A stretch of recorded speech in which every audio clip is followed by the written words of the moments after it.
What if the most terrifying thing about these stories isn't what the suspect did? It's what the officer saw and couldn't explain. These are 3 real accounts from law enforcement, people trained to stay calm, to be skeptical, to deal in facts. And yet, every single one of them went home that night and couldn't sleep. Stay with me until the end. Story number 3 is the one. In 2009, a patrol officer in rural Ohio received a welfare check call at 2:14 in the morning. A neighbor had reported lights flickering inside an elderly woman's home for hours, no movement, no answer at the door. The officer arrived and found that, room by room, he cleared the house. Nothing unusual, until he reached the bedroom. The bed was made, perfectly made. A half-eaten dinner sat on the nightstand, still warm. A TV in the corner was on.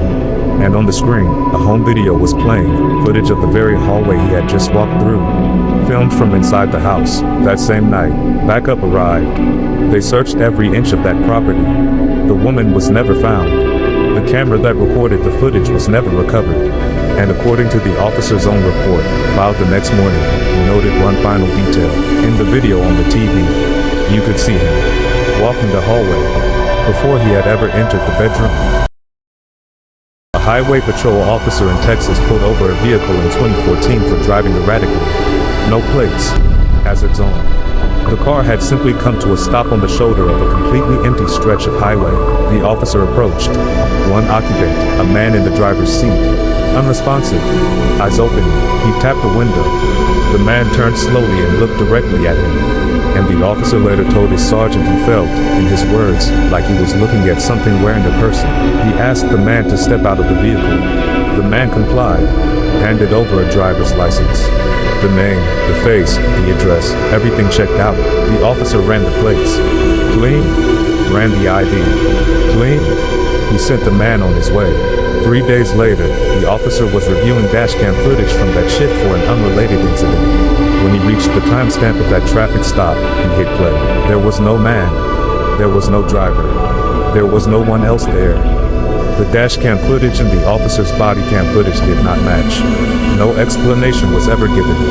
The case was quietly shelved. There was no man. There was no driver. There was no 2 stories in.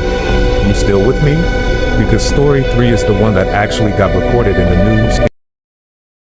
In 2017, a 911 dispatch center in the Pacific Northwest received a call at 4:47 a.m. The caller was a police officer, one of their own, calling from his personal cell phone. His name, his badge number, everything confirmed. He was whispering. He said he was at a residential address on a voluntary welfare check. He said the door had been opened for him. He said there were people inside. And then he said, and this is verbatim from the dispatch log, "They know I called. Send everyone. Don't come alone. Don't." The line went dead. 4 units responded to the address. They found the officer's patrol car parked outside. Lights off. Engine cold, meaning it had been there for at least 2 hours before the call. The house was empty. No residents. No signs of a struggle. The officer was found 3 blocks away, sitting on a curb, in full uniform, completely unresponsive. He didn't speak for 6 hours. When he finally did, he had no memory of the night. No memory of making the call. No memory of the address. He was placed on administrative leave. The department released a brief statement about a medical episode. The story appeared in 2 local outlets for 48 hours, and then every trace of it disappeared online. The address was demolished 14 months later. No reason was given. 3 officers. 3 accounts. All documented. None of them fully explained.